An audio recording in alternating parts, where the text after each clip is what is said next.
temples and had them waiting so that when Solomon was to build it, they prayed to the east. Even though some of it was punished,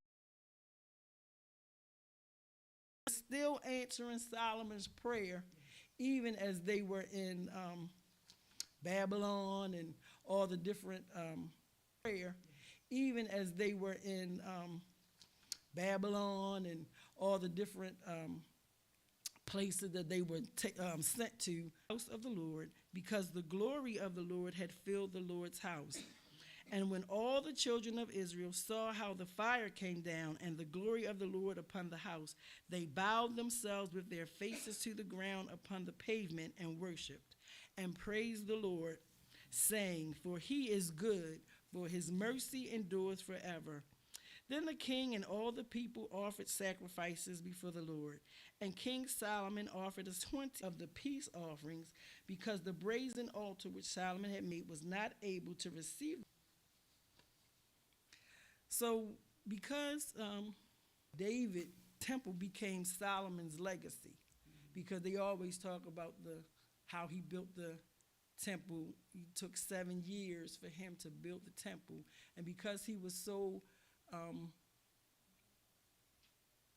wanted to please the Lord and, complete his father's plan, he didn't build his own house until the house of the Lord was finished. And it said that it took him 13 years to build his own house. Said how large it was, because it held to a life of worship sacrifice. So 7:1 it says, "And when the people complained, it displeased the Lord, and the Lord heard it, and his anger was kindled, and the fire of the Lord burnt among them and consumed them that were in the uttermost parts of the camp." Now that was his people. The fire of the Lord burnt among them and consumed them. Camp. Now that was his people. Heaven. And it says, "And they went up on the breadth of the earth, encompassed the camp of the saints about, and the beloved city, and fire came down from God out of heaven and devoured them." This is talking about an enemy, the enemies of the saints in Revelation 9, how they taunted the saints, and the fire from heaven came. So those were fire coming down from heaven for judgment. Sin by the people and the needs for its removal.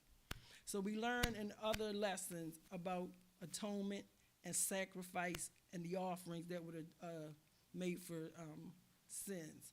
So before he prayed, they did burnt offerings, and then he prayed, and then the fire came down from heaven and consumed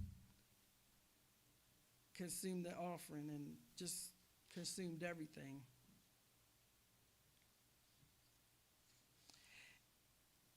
So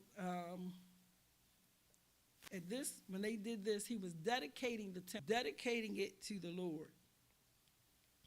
Dedicating definition is to devote your time, effort, or oneself to a particular task or purpose, to set apart for a definite use. So they dedicated the temple for the use of going in and fellowshipping with God. The temple replaced the tabernacle that Moses had built in the wilderness. So now they have the temple where they can go in and worship and fellowship with the Father inside the tabernacle.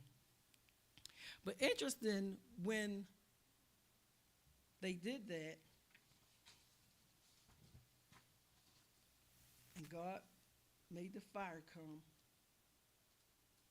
then they did another sacrificial offering.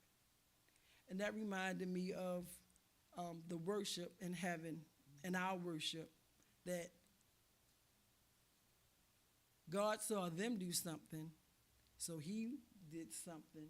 And because of what he did, they did something else. They worshiped again.